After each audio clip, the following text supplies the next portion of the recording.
It's time for the Spoony One! Wrestling Show! It's time for the Spoony One!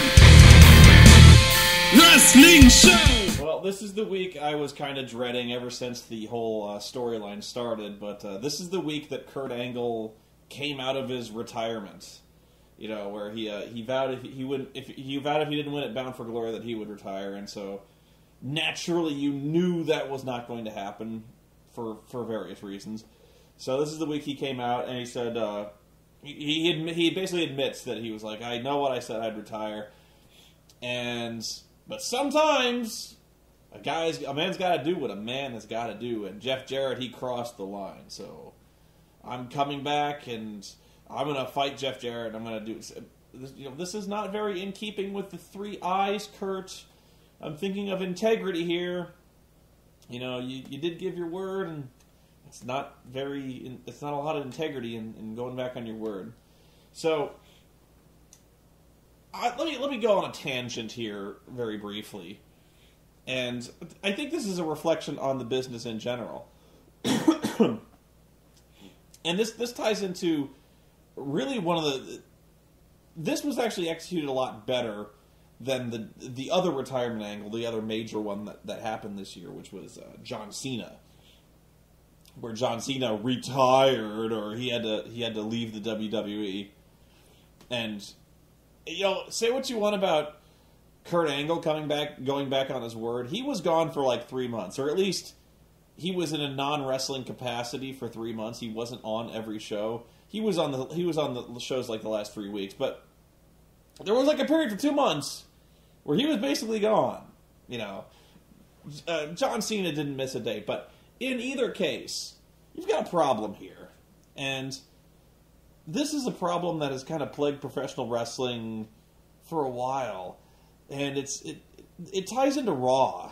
It just ties into so many things, and I think it really explains why guys like me, who are really, like, I will fully admit that I am one of the most jaded wrestling fans out there today. And it probably really colors what I'm talking about when I talk about wrestling. I know I'm kind of going on a lot of sentence fragments here, but it's bullshit. The wrestling business is bullshit right now. And there's no way to believe, there's no way to believe anything's at stake in any wrestling show, in any pay-per-view. And this is not just Impact. Impact is a big part of it, but take for another example, the last Raw, where you had Edge come out and the general manager says, I'm going to send 3 guys out here, and the next guy who throws Edge over the top rope is the 40th guy in the Royal Rumble. And you go, oh, okay, that's an interesting stipulation. And of course, Edge ends up throwing everyone else out, and nobody gets the 40 spot. So that entire segment was a colossal waste of time. Then they announce a match where it's CM Punk versus Wade Barrett, and the losing person has their team eliminated from the Royal Rumble match. So that's a really significant stipulation. That changes the entire landscape of the Royal Rumble match. That changes the whole landscape of the WrestleMania main event, potentially. So there's a lot at stake in this match, and they're building it up the whole time. What will John Cena do? Will he, he's got basically 2 of his worst enemies in the ring here, and you've got a lot of stakes here. And of course, John Cena acts like a jackass, disqualifies both men, and then the GM rings in and says that I'm reversing a decision because you acted like a dickhead. You're a dickhead and you abused your power. So both teams are in the Royal Rumble, and of course that means the entire show is a complete waste of time. And there's a subtle difference between the show just completely wasting our time, which is bad enough. But when they give you these stipulations like the John Cena retirement or the Kurt Angle retirement, where you have these major stipulations that are not honored at all. So when you were going to predict who was going to win that match, back when it was Wade Barrett versus John Cena, you were like, well, there's no way John Cena can lose that match because there's no way he's retiring. And so John Cena loses, and we go, well, he's not going to be gone for very long. And of course, he wasn't gone at all. But that's the thing. There's when you want to buy a pay-per-view, when they have these stipulations where they're like, this could be Kurt Angle's last match, this could be John Cena's last match, they've gone back on their word so many times that it doesn't mean anything. You know what I mean? So, like, why would you watch wrestling? Why would you buy a pay-per-view? You know, they'll tell you these things are at stake, like, you know, somebody's got to quit, or somebody's got to leave, and somebody's got to go to SmackDown, you know, somebody has to leave Raw. You know, you got all these stipulations, and even stuff when it comes to, like, number one contenders matches, like somebody will be the number one contender. It doesn't mean anything, because they can just go back on their word like that. It happens so frequently in wrestling, it's really frustrating to watch, because there's no must-see programming anymore. Again, here's another one. Here's another example from Raw. There's no spectacle to it anymore. The brand separation it's beyond a joke. You know, there is no brand separation, but they like to pretend that there is. And yet there's Raw and SmackDown stars, you know, mingling all the time anyway. The Royal Rumble should be a really spectacular event where you never see these guys meet. Ever. Or, and the one that really pissed me off was Raw and SmackDown. You have the World Heavyweight Champion and the WWE Champion, the champions from both shows, who are supposedly the best two wrestlers in the world, because they have the world titles, in a match on Raw, and it's not a very good match. And B, there's no big fight feel to it. You know what I mean? Like, a match, having two world champions was almost unheard of. You know, back in the day, you would never have. You know, it really is the equivalent of the WCW and the WWF champion having a match, and they really, it's, you know, you're still using the WCW title as the world heavyweight title. You know, it's really the same thing, but it's not. You know, not anymore. When you have champion versus champion, that should headline a pay-per-view. Champion versus champion should be like WrestleMania level main event, you know, where you have it. That used to be WrestleMania's main event, was like Hulk Hogan and the Ultimate Warrior was Intercontinental Champion versus World Champion. That was like the two best wrestlers in the company with belts, title for title. There's just no magnitude. There's never a pay-per-view where I go, they never run down a card and I go, I have to see this, because this never happens, or you know, this may be the last time I'm going to see this guy. And even in the case, it robs the very, very few times they honor those stipulations, like Shawn Michaels, and I'm still skeptical of Shawn Michaels, but I think it robbed that a lot of weight. And you know, going back to TNA, Ric Flair. You know, I don't know if they forced Ric Flair to retire in the WWE or what, but you know, Ric Flair's one of those guys who's going to die in the ring. He is going to die there. And, you know, his retirement, full of shit. So, anyway. Very long tangent. I'm sorry I went on it. But if you want to know my opinion on why wrestling sucks right now, or at least why the business sucks, and why people don't watch the shows anymore, is because there's no sense of urgency. There's too many pay-per-views. The pay-per-views that they have don't have anything at stake. Bragging rights. You know, Raw versus SmackDown for a trophy. Who gives a shit? You know, does anyone care about bragging rights? No. You overuse stipulation matches. You make pay-per-views based around stipulation matches. Tables, ladders, and chairs. Every match is a table, ladder, and chair match. You just ruin them. You know, like a Hell in a Cell pay-per-view where you got like 3 Hell in a Cell matches. It just robs a Hell in a Cell of all sense of urgency or immediacy or brutality. It's terrible. So that's my extreme long tangent. So anyway, I actually really enjoyed this part beyond that, where I was really frustrated with Kurt Angle. I was like, I was pretty much building in my head as this whole thing was going. I was like, this is exactly what I hate about fucking wrestling is they build to a major storyline which should have a lot of impact, and they don't. They just fuck it up. And I'm actually, Kurt Angle's another one of those wrestlers where he really makes me uncomfortable to watch in the ring, because I know he hurts. You know, seriously, I was one of those guys who, in the year 2000, was wishing that Kurt Angle would retire because, I was just hearing stories about the state of his neck. You know, the nagging injuries that plague his ass, and the amount of pain he's in, the drug problems he's had on painkillers. Because I know it takes.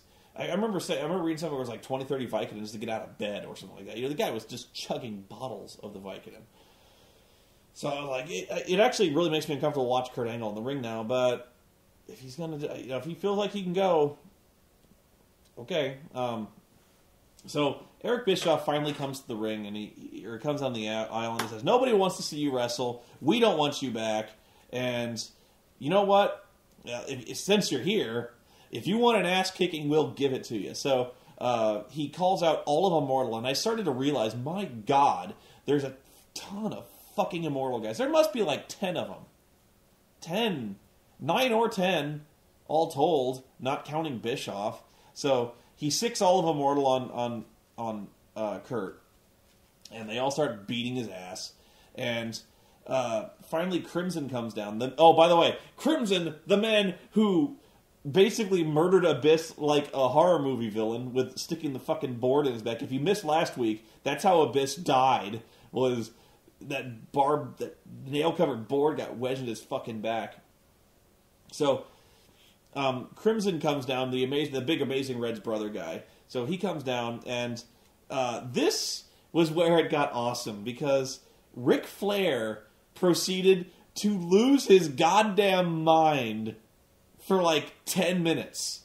Like, this was the first 6 minutes I'm talking about. For the next 10 minutes, Ric Flair just freaked the fuck out. And I'll tell you what he said in a minute, but again, this is why Ric Flair is so awesome, is because he has a passion and he brings such emotion to what he does. He is a bolt of lightning. He's a live wire. You know, this level of energy. He sees Crimson come to the ring, and Kurt Angle is fired up, and he starts just howling. He's like, "You want action? You want action? You want to fight? You want to fight? You!" And he's like, "Kurt Angle, I'm lifting the ban. You can wrestle if you want to wrestle." And he is just wild. He's tearing his coat. "You know what? You want to wrestle? You want to go?" Ah! And he tears his fucking jacket off, and the crowd is just eating this up, because finally there's something to get excited about. Finally there is something to care about, because you see a guy who cares. You see a guy who is emotionally invested in the shit that's going on in that ring. You know, there's finally with Ric Flair, there is something at stake. There's not, but with Ric Flair freaking the shit out, you believe that he cares. And because he cares, you care. And that's why Ric Flair's... That's why there's no great characters in the WWE or fucking... maybe CM Punk, but like... When Ric Flair talks, it matters. You believe it matters. You know, he's just... That's why the guy is so fucking awesome, is because he brings a passion that nobody has in the fucking WWE. And you need look no further than Randy Orton, who is a walking sleeping pill. That guy, he's going for intense, but he's just so static. He's boring. He talks in a monotone. And Josh Matthews, at WrestleMania, I will leave the WWE champion. Yawn! Fucking yawn! Ric Flair would get in front of that camera. He's like, "I'm gonna win at WrestleMania! I will be the world champion! Woo!" Like, that's what that guy brings. You know that watching Ric Flair, he will fucking die for your sins in that ring. Ric Flair will bust his fucking ass. You believe that the title matters to him, and that's why Ric Flair, he comes to the fucking ring, he's screaming his fucking head off. And this is where it got funny, because when he gets excited, he goes off script. And I'm pretty sure at some point he starts doing this. He goes, "You want to fight? You gotta fight! Because tonight, you're gonna get Jeff Jarrett. And you're gonna get Kazarian. And you're gonna get beer money. And you're gonna get... And right there, I could tell he forgot who he was talking about. Because he goes, you're gonna get these guys who want me to know their names. Gunner and his pal. He points to the TNA heel security guards, Gunner and Murphy. I know. He was like, Jeff Jarrett, Beer Money, Kazarian. Those guys! Those two guys! Sorry, I forgot your names. So, it's like a fucking 10-on-2 handicap match. It's Kurt Angle and Crimson against like all of fucking Immortal. So I really hope the federal judge isn't watching. Again with the blatant heel shit that's going on. So we come back and Ric Flair is backstage with Eric Bischoff, and Eric Bischoff is like, God damn, I wish you hadn't done that, Rick. And Rick's like, what do you mean? And Eric is all, we didn't have to bring Kurt Angle back. He's like, why did you do that? And I'm like, yeah, why did you do that? And Ric Flair, he actually really impressed me with this. He's like, he crossed the line. Nobody makes fun of me. I'm a god. He disrespected me. You know, like nobody comes into our house and disrespects us.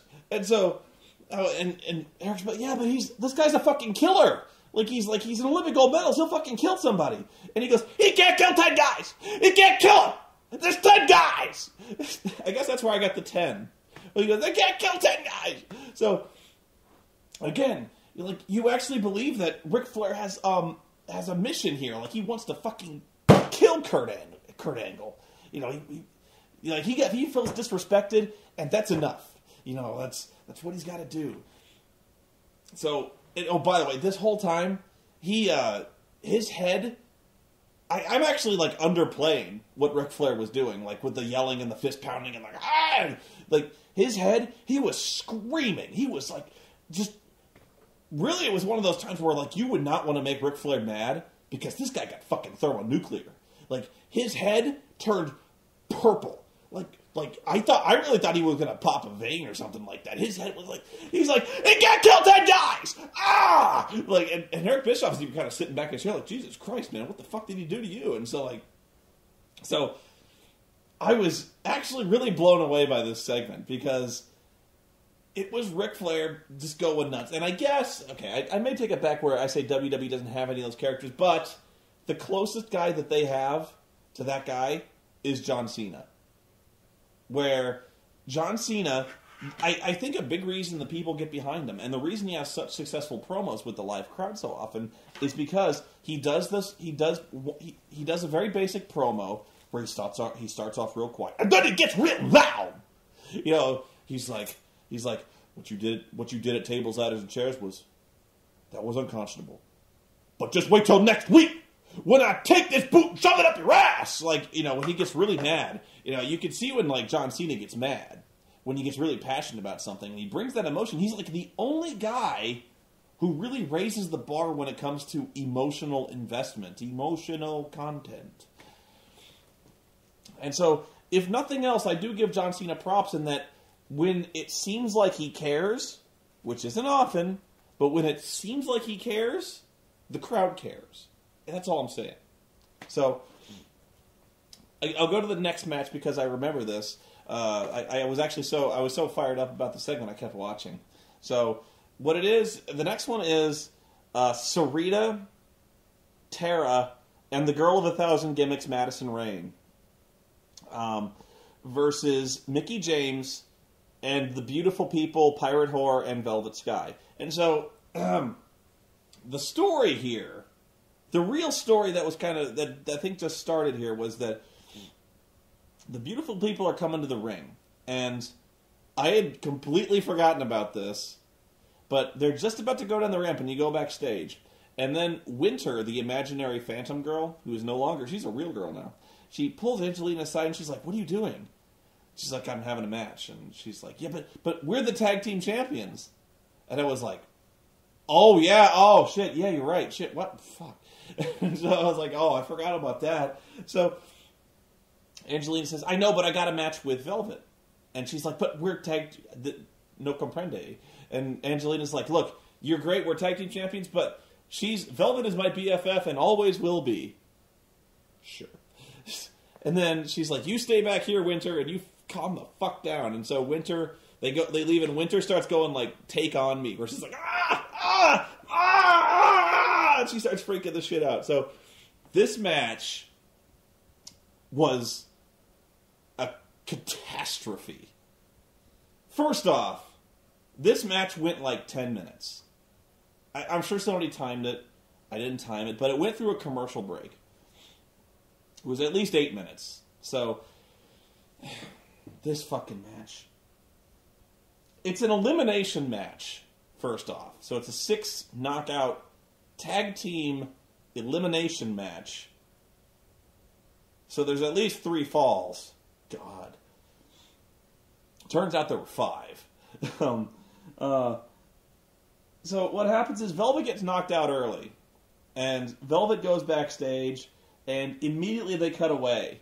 And Velvet has been, like, hit on the head. And she's dizzy. And she's like, oh, shit, what the fuck happened? And the camera, it's like picture-in-picture, where it's like the match is going on up here, and, like, over here, there, you're seeing what's happened to Velvet. And so Velvet is like, oh, shit, what, oh, and she's, like, crawling around, and she falls down. She's like, oh, fuck me. And this is real time, by the way. As long as I'm talking about this, she's still doing it during the match. And then all of a sudden, she's like,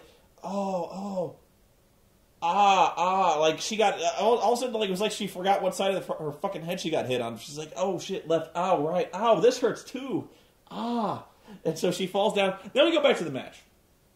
And this whole story, even Taz, who last week, when Mike Tenay asked why Madison Rayne is allowed to bring the loaded glove to the ring, Taz said, well, there's no evidence that the glove is loaded. There's no evidence that there's anything illegal about it. Even this week, Taz had just abandoned it. Taz had abandoned all pretense, and even he calls it the loaded glove. Because this loaded glove figured so prominently in this goddamn match, and I can't even... This was horrible. Okay. And it all happened so fast that I had to go back and watch it again. Because here's what happens. This whole time,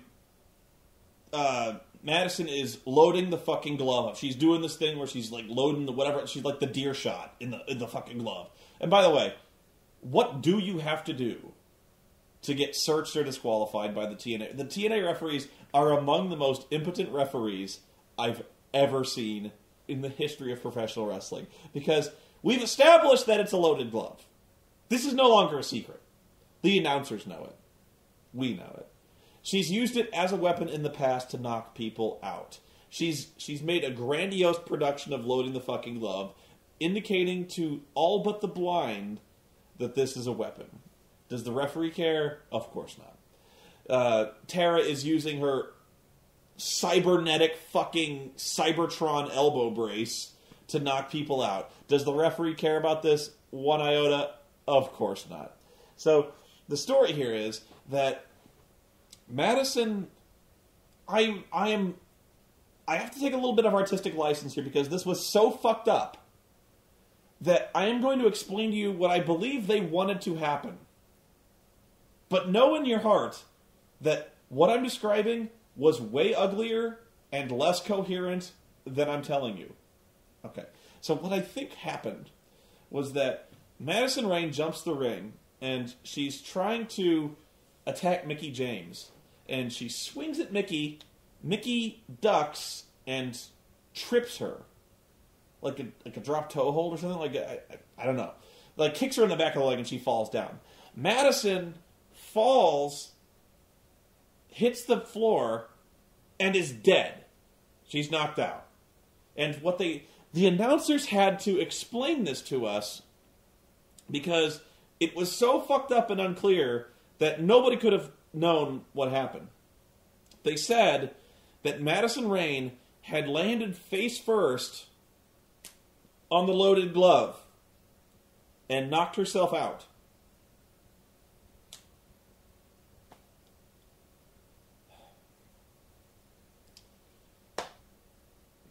So Mickey pins the unconscious Madison Rayne, and Sarita immediately runs in and does a La Magistral cradle, which is like a little flipping cradle thing. She basically ties Mickey up immediately after the pinfall, but again, this is completely fucked up, because when she does this rolling cradle, it's directly on Madison Rayne's body. So you've got like these three bodies tangled up in what's supposed to be a pinfall. And eventually Mickey kind of like shimmies and slides down to where her shoulders are on the mat, and they counter it out. This was goddamn awful. And then the match goes on for another 5 minutes, because now it's 2-on-1, Angelina versus Sarita and Madison. Or Sarita and, fuck, I can't even remember who else is in this fucking match now. Tara. And side note, again, another side note. I know I've said this before, where the beautiful people are heels. They're baby faces, but they're heels. Because their entire reason for being the beautiful people has not changed. Their thesis, their motto, is still cleansing the world one ugly person at a time. They're heels. You know, that's the gimmick, is that they're prettier than you. You know, so they're still doing the heel thing. And if you want to know how fucking confused the TNA fans are because of this, pretty much the entire match, the crowd was chanting for Sarita and Tara. They're the heels. So, yeah. It was loud, too. They were chanting for Sarita, and they were chanting tag and Tara. Although, I don't know if that was so much support of Tara as much as them really wishing that Angelina and Sarita were out of the ring as quickly as possible. But this is probably going to be the longest match of the night, and it's a horrible knockouts match. I've probably talked for 20 minutes now, so I'm going to try to get on with the show, otherwise I will never finish, and I have so much to do. I hate this show. This show is having a remarkable talent for making me very happy, and then making me go completely bipolar with urges, deep-seated urges to just murder people. Pardon me. So, what made me really happy was the fact that they announced this really, really convoluted tournament, and I'm not even sure I can explain it properly. So, okay, for the next 3 weeks, there's going to be a three-way match. And the winners of those three-way matches will then have a match, and the winner of that match is the number one contender for the X Division Championship. So basically, 3 matches, the winners of those matches have a match, and that's the number one contender. Okay? So what that means is you've got four X Division matches, and 5 if you count the title match. So 5 X Division matches, that can only be a good thing. That makes me happy. Because you've got the best wrestlers in the company having the best matches on the show. You're having at least one of those really good matches every week. And this was a really good match. It was Amazing Red versus Max Buck versus Chris Sabin. And this was well done. You really... It is... I say this every time there's an X Division match. It really is this simple. Have the best wrestlers in the company, have a great match. Don't overdo it. Like, don't overdo the matches. Don't overdo the storytelling. You've got great wrestlers doing great stuff. And that's what this was. This was a great match. I did have... Max Buck won the match, which I had a problem with because I really thought they were going to do something with Amazing Red. I really thought he was in line for a push here, some kind of... You know, he got pinned in this match, Amazing Red did. So I really had a problem with that, just because, especially since his brother Crimson is so intricately involved with the Kurt Angle thing and the whole war against Immortal. So I really thought, actually, Amazing Red would be the guy tapped to go against Kazarian because it would be again Amazing Red, Kurt Angle, and Crimson against Immortal, and Kazarian's part of Immortal. So I thought, if I were booking this, I would have thought that'd be a really great story. Was, you know, the deck is stacked against Amazing Red, who is one of the ultimate underdogs in TNA. He's the tiniest fucking guy, great athlete, but tiny dude. So I thought it'd be a really good story to have him overcome the odds, win 2 hellacious matches, and finally face Kazarian. Seems logical to me, but I don't know. I don't know who they're really going. I don't know who's going to be tapped for the number 1 contender spot. We'll see. Then the murderous urges kick in. They go back to fucking Karen Jarrett. Jeff Jarrett and Karen fucking Jarrett. It's just like, it's... This woman is the most annoying woman alive. This bitch gotta shut up. She's like... remember when I said that nobody watches the footage of the show? Like, nobody watches monitors or nobody watches the show as stuff is happening? Like last week, when Kurt Angle supposedly got kicked out of the building, and they showed him clearly wandering around outside, getting into the building and smashing shit and getting weapons and beating people up, and nobody cares. Pardon me. Nobody cares. Nobody calls the cops again. Apparently nobody was watching, so nobody knew he was there. But this time, Karen Jarrett comes in to see Jeff, and she's like, I didn't tell you this, but she's like, I saw Kurt, and Kurt was making a phone call to somebody. Somebody's coming. Kurt called somebody, and he's bringing somebody in here to cause trouble. And Jeff Jarrett's like, oh, you're being nuts. There's enough conspiracy theories around here. Everyone's fucking crazy. And Karen, by the way, I am not making Karen Angle's voice nearly as annoying as I should have done. She's just like, it's like a fucking... Do you know what you're doing? Go with me to the Mogo. Do you know what this means? That means if you're doing this, you're going to be going with somebody to fight us. You need to be careful, Jeff. You need to be careful because they're going to be somebody. God damn this woman. God damn this woman needs to shut the fuck up. And then we go back to fucking Velvet Sky, who's still grabbing her head. Angelina's like, what the fuck is your problem? And Velvet Sky is like, you didn't see what happened? That bitch Winter hit me in the head. And I'm like, oh. And Angelina's like, you don't know. This was the best line of the night so far. I forget what she said. She said, you don't know it was Winter? You know how Winter is. She's always disappearing and teleporting all over the place. That's a quote. And so she's like, no, it wasn't Winter. You know how I know it wasn't Winter? It's because, I'm sorry, it wasn't Sarita. You know how I know it wasn't Sarita? It's because Sarita was in the ring with you when I got attacked. And so, I remember the line. I remember the line. Angelina goes, it might have been Sarita. You know, she's a crazy Mexican chick, too. I was like, okay.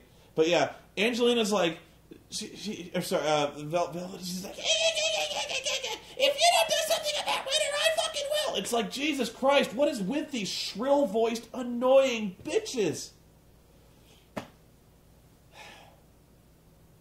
It really is like, it's like somebody pushing their thumbs up under your sinuses and just grinding. Ah! Ah!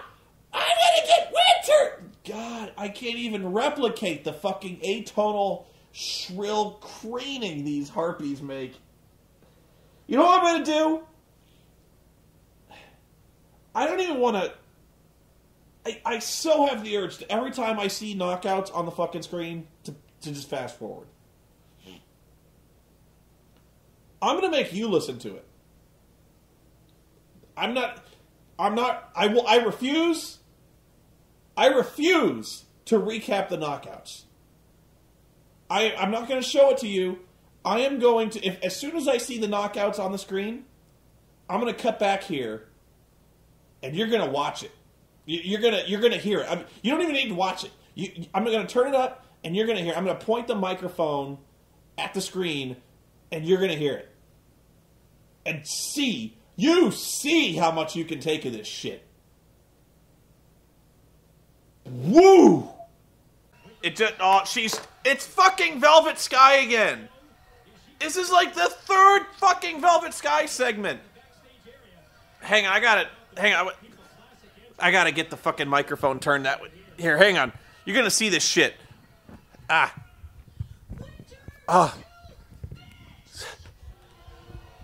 Turn around. Here we go. You could just come to TNA and try and break up the lives of the beautiful people? I don't think so.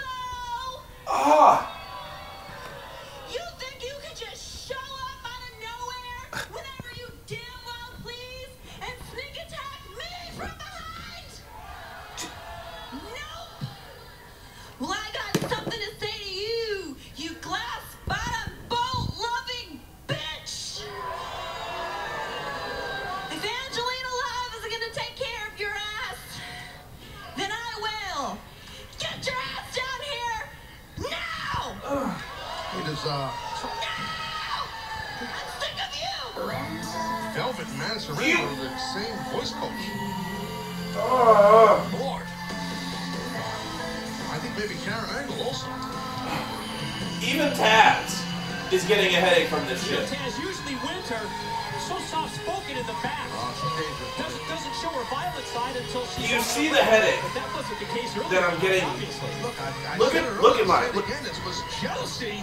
Definitely jealousy. You're gonna watch this. I'm gonna hold the microphone and we're gonna The fact that Angelina and Velvet Okay, Sky Winter has come out and she's fighting with Velvet Sky. This, if they hold true to form, is gonna take 5 minutes. Tell ya, she's kind of a strange. She's whacked up. Crowd's chanting She's kisses. a weird chick. And it all started when Winter and Angelina Love became... TNA loves to do this thing. That's just several weeks Hang on. after the reunion. TNA loves to do this thing where they fight, like the knockouts fight, but they have them do backstage brawls.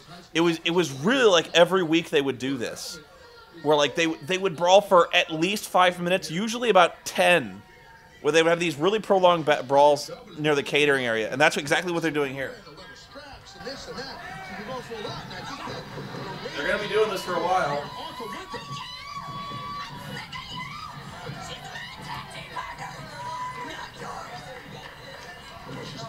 She's not even mic'd. I'm sick of you.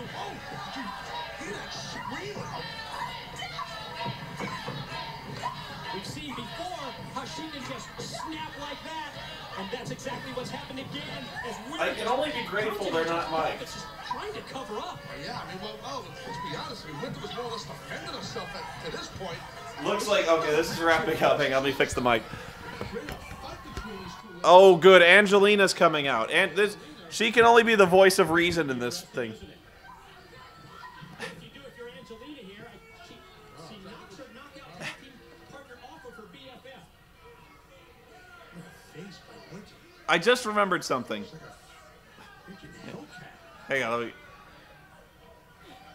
I just remembered something that I forgot to mention about the Knockouts match.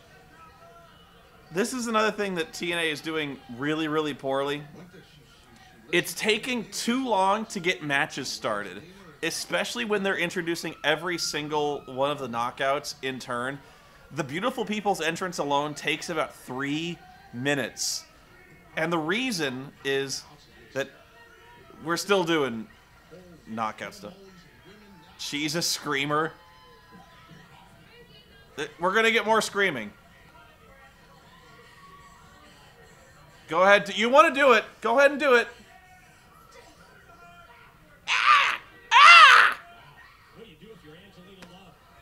She's still screaming. She's still screaming for Winter. Basically what happened is Winter came out and just kicked Velvet's ass. Angelina comes and saves Velvet. And Velvet gets up and he's like, Winter! Winter! My God. Okay, I'm going to pause this. You probably didn't hear a word I said just now because the TV was on. I tried. Okay, so I know that was not probably all that interesting. I'm sure that was punishment. That was beige of an extraordinary level. But what I know, again, I've gone on about this before, but now they've actually made it longer. The Beautiful People's entrance. It used to be they would enter and kind of do this really elaborate kind of dance as they go to the ring and kind of do this thing where they straddle the ropes. Now they make it twice as long because they all used to go into the ring at the same time. And now what they do is Angelina and Velvet go to the ring. Then one of them bends over the ropes. You know that thing where they bend over and like she shakes her ass. Like Angelina will literally like again the choreography of this, they overact it and they set it up to where they make it in no unclear terms what you are meant to look at. So she will get up there, she will command everyone, she will like wave her hands, point at her ass, like she will shake her ass, then point at her ass, and then shake it, and then bend over the ropes, and then basically stick her thumb up her ass, and go like, I want you to put your cock here. That's going to show up in a video later, but like, and then Velvet does the exact same thing. She shakes her ass, she points her finger at her ass, the crowd goes, woo. She bends over the rope and she sticks her thumb up her ass and she's like, put your dick in here. And like, God, it really does take like 3 minutes to get all this done. It's like every week with this shit. And of course, Madison Rayne has her own little variation on it, where like she and Tara share this really fucking sexless, tepid lesbian kiss. It's not even attractive. It's like, ugh, I don't know. Okay, I hope, and I know I just jinxed myself. That is the last we fucking saw of those knockouts. It's gonna be a commercial, so we'll be right back. Well, no knockouts yet. This went on for a long time, and I don't actually know if anything was accomplished. This was one of those segments that this was a lot of talking, and I always have a problem with any segment that involves a lot of talking on a wrestling show. This was pretty much the entire segment, was the Pope comes down, and the Pope starts just jabbering on about nothing. You know, he starts talking about how he's better than everybody, and how we work with people we don't like, how we're sitting next to people we don't like, and just saying nothing, essentially, you know.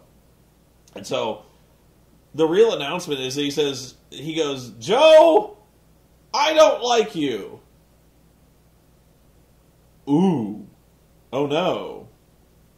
At least I do have to applaud the elevation of the level of discourse above showing footage of pigs fucking to I don't like you, which I suppose technically counts as a step up.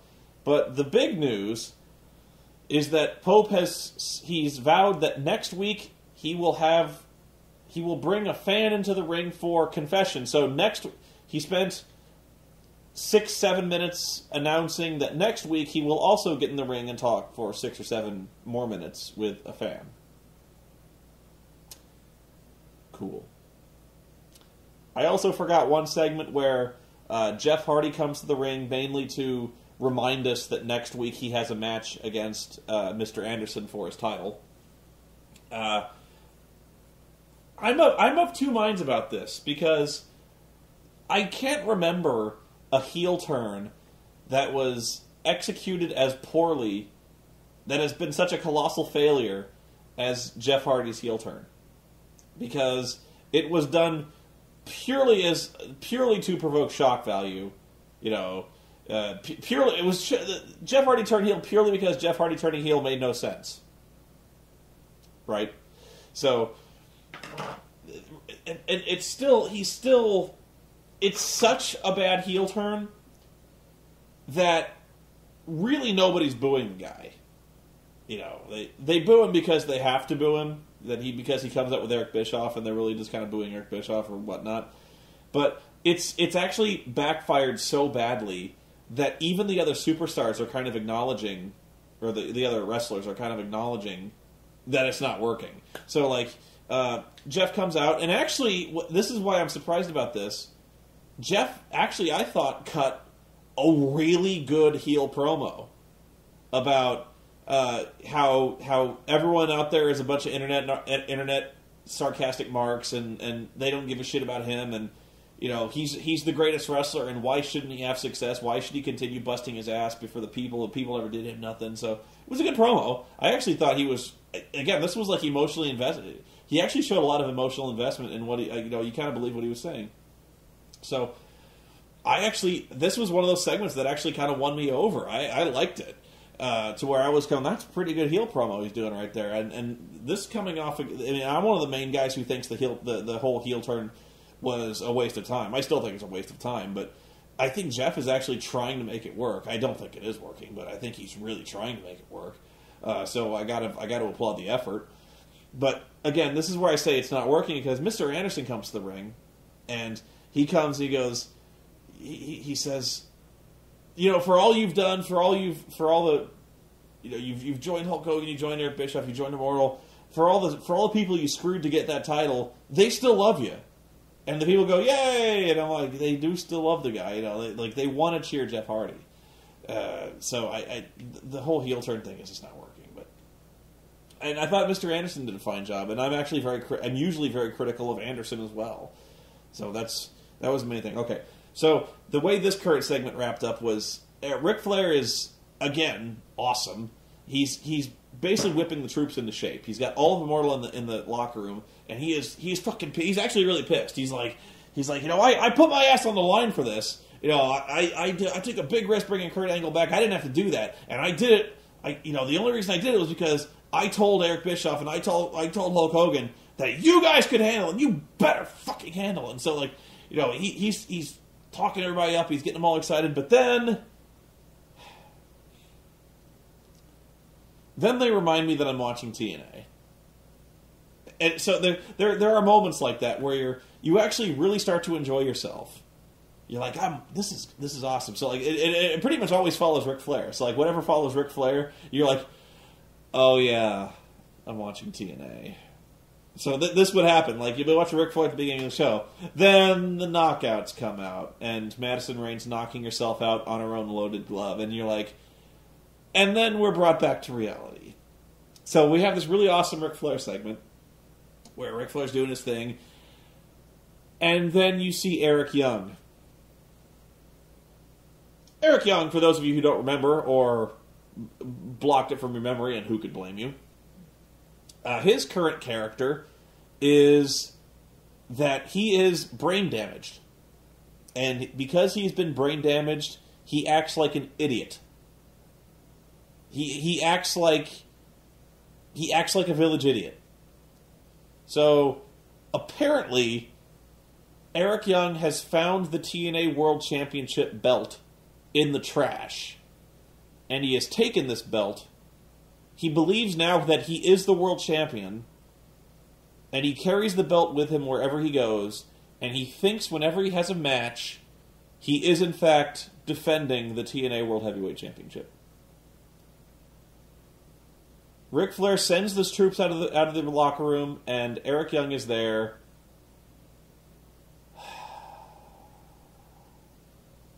You're watching TNA. Ric Flair kicks him out, and I have no idea what that was supposed to accomplish. I honestly am stunned that Eric Young is still working for the company at this rate. I don't know if the money's any good. I don't know if he could possibly get a job anywhere else. I don't know if he just likes being on TV. But if he were to seriously take a step back and look at his career, I think he really needs to ask himself one question. Does my career need this right now? If the day were ever to come that he would leave TNA, do you really want brain-damaged Eric Young to be the persona that you want to leave fresh in everyone's mind? The brain-damaged Eric Young that hangs out with the bisexual rapist, the equal opportunity rapist Orlando Jordan character? I wouldn't think so. It's kind of like what happened to Eugene. That that the guy who was like the retarded guy, Eugene from WWE. That's pretty much all he's got. He's pretty much portrayed the Eugene character. It's all he's known for, and it's the only way he's ever going to get a job now is appearing as the retarded Eugene character. So that's all he's got now. But I'm going to keep rolling with this show. So, all right, sorry about that. My PVR actually cut off at the top of the hour, and I missed the ending of the show. And I'm fairly sure I did miss something, and I did. So I had to go see what happened. Okay, so to recap, the whole show they were talking about how Dixie Carter was going to speak, and I'm always fired up about seeing Dixie Carter because she really is one of the most dominant. I said Ric Flair was a really energetic personality, but really it's Dixie Carter who lights up the screen and energizes the product every time she's on camera. And so this was a bait and switch. I feel lied to because Dixie Carter was not on camera. They just kept showing promo photos of her, one in particular, and I just realized what it is that's kind of unnerving about her very generic expression. In the photo they use almost all the time to say, like, Dixie Carter speaks, her eyes go in different directions. They're not cross-eyed, they're like anti-cross-eyed. They're like divergent eyes.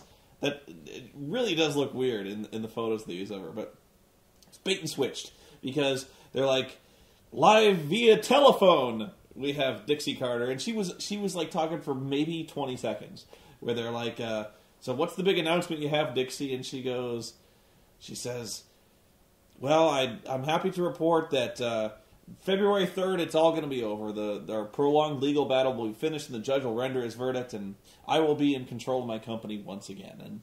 And as long as it took for me to say that, pretty much exactly how long she was there. And they just kind of hung up on her, and Eric Bischoff said, and that was it. So, then they finally go to the end match, which is the, sorry, it was so forgettable, I blitzed past it entirely. Mr. Anderson versus, what's his name again? It's, Matt Hardy actually has a new persona now. He's calling himself, like, Cold-Blooded Matt Hardy, or something like that. He looks fucking ridiculous. It's the braids. It's like, it's the dreadlock braids that he's got now that are all like different colors. He has like a blonde one and a red one and a black one. He looks like a pirate. He looks like a really, really fat, stupid pirate. He looks like the kind of guy who dresses like a pirate for birthday parties with the coat. My pirate costume is better than that. And if my pirate costume is better than yours, you need to get a new pirate costume because your pirate costume sucks. So, Mr. Anderson pretty much kicks Matt Hardy's ass. Jeff Hardy comes out to beat him up. They team up on Anderson, and RVD chases him off. And what's funny about this was, Rob Van Dam comes out, and he starts beating up on Matt. He's trying to get to Jeff, and Jeff runs like a frightened deer. Like, it's not, no sooner do you hear like RVD's music, then Jeff looks and is like, what? Ah! And he's gone. He should have just done this thing where he runs through drywall and leaves like a Jeff-shaped hole in the wall. That would have been pretty cool. But yeah, so they're actually building up two really good feuds here, I think, with Anderson and Hardy, and then with Hardy and RVD, which is still really weird because, again, RVD never lost his title, and I'm still not entirely sure I understand the reasoning behind not giving him a title match. Whatever. So, final match, you had Crimson and Kurt Angle against about 10 other guys. Immortal. Goes exactly the way you think it would. Angle and Crimson they start off really well. They're great wrestlers, in storyline they're great wrestlers, but they get overwhelmed. Pardon me. They get overwhelmed and Immortal starts beating the shit out of them. And so, I don't know why the referee had to get kicked in the face for this, because it's clear they didn't give a shit about the rules anyway. But they beat the shit out of him. Finally, Jeff Jarrett comes in to pick the bones. Jeff Jarrett hits the stroke, pins him. Referee Jackson James, the heel, the guy it's supposed to be a real shocker when he turns out to be a heel referee. He makes the pinfall, and we're like, oh, Jackson James, that guy, he's just a kid. So that's exactly where the PVR cut off for me, was the Jeff Jarrett winning, which I thought was really funny, was because this is just poor planning. They actually had something really major happen at the end of this show. And when you don't have it wrap up at the top of the hour, your TV audience misses it, like I missed it. And if I didn't care, I don't really care, but for completeness' sake, I had to go check it out. But again, so like this is just seriously, this is planning. If you're expecting your audience to see this, you got to have the major plot elements wrap up at the top of the hour. That's just the way it goes. You know, you used to have the third hour. You used to have reaction to go spill over stuff like this. Nobody watched that shit neither. Okay. In fact, they used to put their main events at the top of reaction, which was a horrible idea. Not just because reaction sucked, but because, you know, your PVR, you set your PVR for Impact.